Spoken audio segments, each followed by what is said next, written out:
What's up, bronies, ponies, coaster enthusiasts, and other creatures? This video was supposed to be at the end of 2021, but now it's in the start of 2022, so yeah. I would have liked this to be my top 10 favorite coasters of all time, but I would have ridden 3 outside of Denmark, which is Hyperspace Mountain, Crush Coaster, and Big Thunder Mountain at the Disneyland Paris Resort. So I just choose to make a top 10 favorite coasters in Denmark instead, which I thought make more sense, so let's just jump right into the list. First up at number 10 we have Thor's Hammer, or Thor's Hammer at Djurs Sommerland. This is a Gersler bobsled coaster and also a clone of Gesenke Sau in Tripsdrill in Germany. Thor's Hammer is 16 meters tall and 480 meters long. With many positive, negative, and lateral G's in this coaster, this is my favorite Wildmouse style roller coaster I have ever ridden, and I also think it's one of the best that I'm gonna ride. At the number 9 spot we have Rutsjebane, or the roller coaster at Bakken in Klampenborg. This scenic railway that opened in 1932 is built by Valdemar the Beck and is 22 meters high and 852 meters long, which make it one of the longest coasters in Denmark. If you saw my review on Bakken, then you probably also saw that I trashed Rutsjebane a bit, mostly because that this doesn't have much force, and still it doesn't. It has a few good moments of airtime, but other than that there is just nothing to get there. Other than the, of course, old wooden feeling that every old wooden coaster have. At the number 8 spot we have Cobra at Tivoli Friheden. This is a Satori Rides Energizer. You might ask, who is Satori? I don't know either. They're just mostly known for the Viker worm and nothing else. This coaster is 21 meters high and 400 meters long and opened in 2008 with 3 inversions, an Immelman and a Cobra roll. Many people is trashing this roller coaster because it's rough, and I'm not even gonna defend that it isn't, because this is extremely rough, but I just don't mind it, I guess, because I really enjoy this coaster more than I probably should, because the second half is just shit. Like, it's just really pointless helix that doesn't give any force at all, but the first half makes up for it.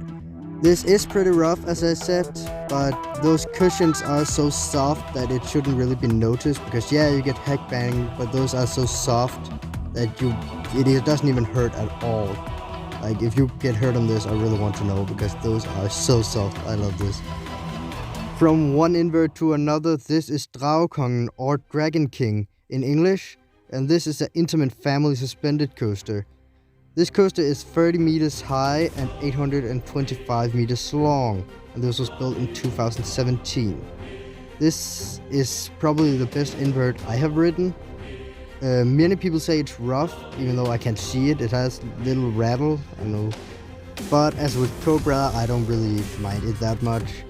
This is not extreme family coaster, but it is up there at the extreme end of the family coaster, because this is, again, it's 30 meters high, it's 100 feet high, and actually have some pretty high G moments. It has a G-force of 4, which is pretty high for at least a family coaster. It is pretty high. Probably one of the best inverts I have ridden. At the number 6 spot we have Denmark's only B&M. This is the Moon, or the Demon in English. This is the B&M Flawless coaster from 2004. This coaster is 28 meters high, but only has a drop of 20, and this is 564 meters long with 3 inversions, a loop, a Immelman, and a 0G roll.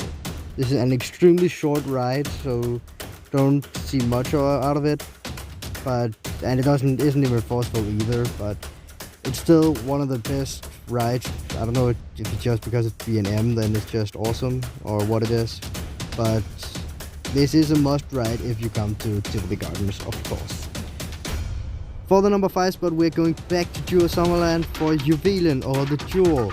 This is an intimate family launch coaster, and this is actually gonna get a clone of this in France at Le Pau.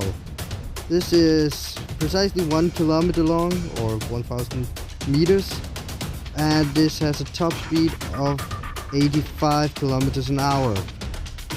This has 2 launches, and this is mostly known for its like really sharp transitions, like Intimidator 305. But it doesn't have any airtime or anything, so this is probably just the ATV version of Intimidator 305. It's just the family version as well. Doesn't even have as much force as Intimidator 305, of course, but you should still do not pass this up when you get to the park, because this is still one of the must-ride coasters in the park. For the 4th place, we have Falcon, or the Falcon, at Fur Summerland. If this park sounds familiar, that's because this is the park that gets Phoenix this year, but right now we're talking about Falcon. This is an S&S Woody. This might sound weird because S&S doesn't normally make Woodies, but they have made 4, and this is one of them, and the only one outside of America. And I have also heard that this is the best one of them all they have made. This opened in 2004 and is 20 meters high and 622 meters long. I would actually say this is probably my 2nd favorite Woody in Denmark, and also what I have ridden. This has extreme airtime in the technically the first 2 hills, because the first is technically not a hill. But yeah, this actually has some really good airtime, which just made it over Juvelin, but you shouldn't get fooled. This is a pretty rough ride, and I have got hurt by this before, by the shin guards. I think there are shin guards in this. And I hit my knees in that, which is pretty unfortunate, but the Gerstlaught trains is just not that good. But yeah, this ride is overall really good actually. This gets extremely much airtime. Just watch out for the roughness, because again, it's there and it can hurt you if you're not careful. We have finally made it into the top 3, and the number 3 spot is Lynet, also at Fur Summerland. This is a Gerstlaught launch coaster, and I will need to say this probably has some of the most extreme airtime in all of Denmark. That 2nd hill you get over, that is so extreme. Lynet was built in 2008 and has a height of 20 meters and a length of 540, with 2 inversions, which is a 0G roll and a corkscrew. The last section is pretty pointless and doesn't really give that much force, mostly because it's helixes, but the 2 first segments 100% makes up for it. At the number 2 spot we have Rutsjebane, not the same Rutsjebane that I have on number 9. This is from Tivoli Gardens, and this is the 3rd oldest coaster in the world, built in 1914 by the LA Thompson Scenic Railway Company. Rutsjebane is 12 meters high and 720 meters long, and even though this is only 12 meters high, this gives some of the, again, one of the most extreme ejector of all the coasters in Denmark. All the top 3 has extreme ejector. The only thing holding you in is a metal rod, so you can really feel the airtime on this coaster, which makes this my 2nd favorite coaster in all of Denmark. And would be if it wasn't for one coaster, which is, it's Piraten. This is the best coaster in Denmark by a long slide. And it's not gonna be anymore, because let's face it, Phoenix is probably gonna be better. But this ride is so extreme. It has over 5 Gs, and it has like that Intimidator 305 first turn, which I love it. It has probably, I maybe lied when I said that Lynet has the most intense ejector, but because Piraten probably has it. Those 3 twisted airtime hills beats out everything in Denmark. If the whole coaster just was those 3 with the same power, I think this would still be in the top 5, maybe even top 3, because that is so extreme.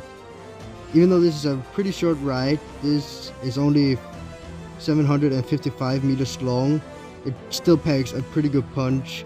The height is 31 meters, even though the park adds it like it's 32, I don't know why, and opened in 2008.